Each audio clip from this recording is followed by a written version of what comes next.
বন্ধুরা, গাছ পাকা আমের স্বাদই আলাদা। আপনারা যদি ভেজাল ছাড়া আমের শরবত খেতে চান তবে আমার রেসিপিটা ফলো করুন। তো এখানে আমের শরবত বানানোর জন্য আমি একটু কাঁচা আম আর পাকা আম দুটো ইউজ করছি। কাঁচা আমটা ইউজ করছি কেন কি একটা টক একটা ব্যাপার আনবে শরবতটার মধ্যে, আর পাকা আমটা ইউজ করছি কেন কি মিষ্টি আর পালপি ব্যাপারটা আনবে। তো কাঁচা আম আর পাকা আম আমি ছোটো ছোটো করে পিস করে নিয়েছি। এবার আমি এখানে জল দিয়ে এটাকে সিদ্ধ করে নেব, কাঁচা আর পাকা আম একসাথে।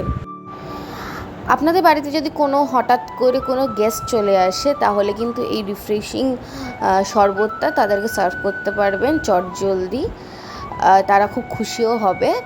আচ্ছা, আমার এখানে সিদ্ধ হয়ে গেছে। আমি তারপরে মিক্সিতে এটাকে ভালো করে পেস্ট করে নেব। পেস্ট হয়ে যাওয়ার পর একটা মিক্সিং বলে ওই পাল্পটাকে একসাথে ঢেলে নেব।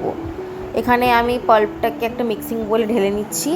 এরপরে বানাবো সুগার সিরাপ। সুগার সিরাপ বানানোর জন্য 1 বাটি চিনি নিয়ে নিয়েছি, তারপরে 1 বাটি, সেই 1 বাটিরই জল নেব।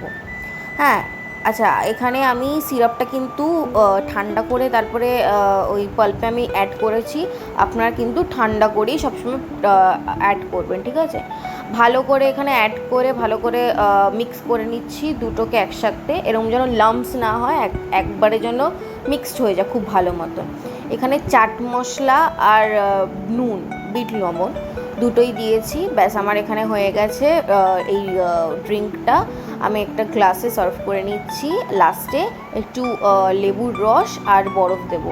ভালো লাগলে লাইক, শেয়ার, সাবস্ক্রাইব, কমেন্ট করতে একদম ভুলবে না।